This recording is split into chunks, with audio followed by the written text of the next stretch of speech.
I believe that this nation should commit itself. 2, 1.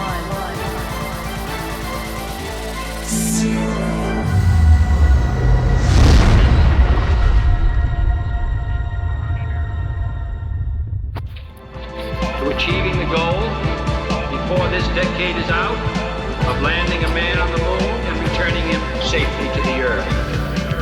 Det ser hot ut.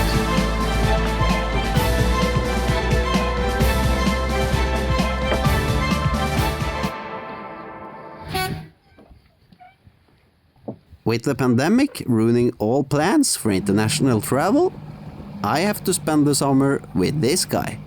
Today, we're visiting a lighthouse way out at sea. And as usual, we're traveling with this tiny boat. It's not that tiny. And that boat always delivers.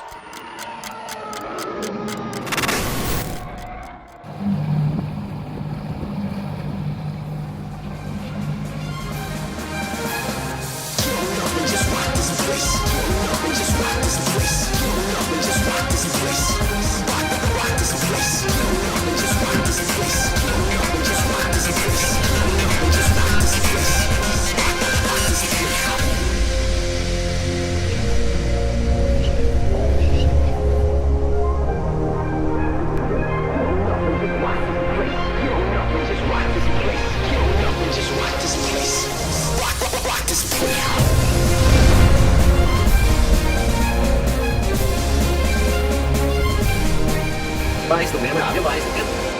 Det er ikke noe nytt. Det har blitt lurt med den jævla båten. Det er Torbjørnskjær fyr. I was speaking pretty fast, so here comes a short summary. Og så er det satt opp i ca. 1870 eller 1872 eller noe, det fyret her. Fordi det var så mye båtforlis mellom Torbjørnskjær og Tisler er der borte. På en dag på midten av 1800-tallet så gikk det ned 3 skuter og alle opp om der. Da bestemte de seg for å bygge det fyret her, et kystverk og noen ting, og så satte de opp det fyret her. Den murstensbyggingen, som er selve hovedtyret, den granitten her, hadde straffanger på Akershus festning. Faen, du har satt deg inn i historien, da? Ja, det var ikke så mye, men det var både 11 barn her og voksne. Så det var med barn. Ja. Og så har det blåst utallige, og musa har blåst til helvete på sjøen, selv den store båten her. Og vinduene en gang på 1886, var det vel, så blåste det så fælt at vinteren floret i fyret, og det har massivt innpå gulvet. Og det er faktisk, hvilket jeg tror, ifølge internett, så er det et av de mest værharde fyra i hele Norge. Det høres så rart ut, men det er stort sett helt umulig å komme i land her. Og det er eneste stedet det går an å få her og få til båten.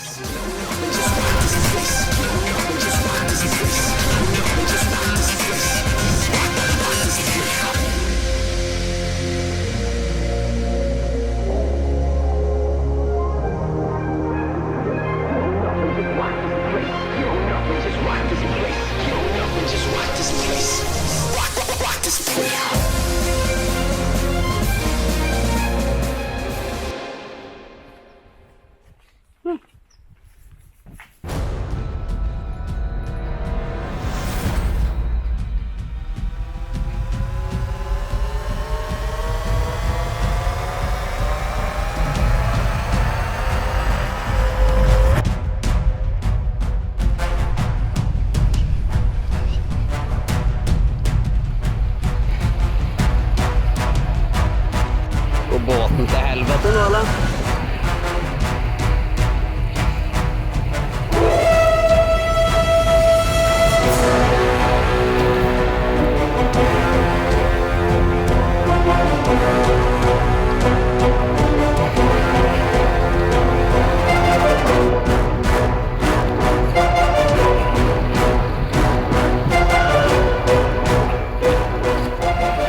Har vi noen båt å kjøre hjem med? Jeg vet ikke.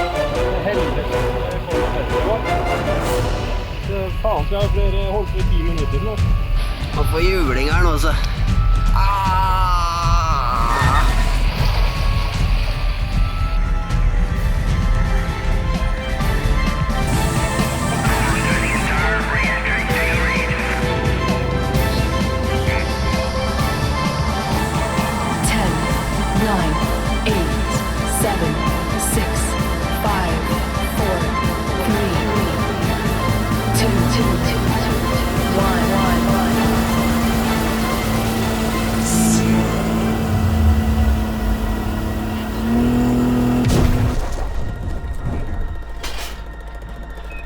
The decision has just been made to bring it back one day early, that is Thursday.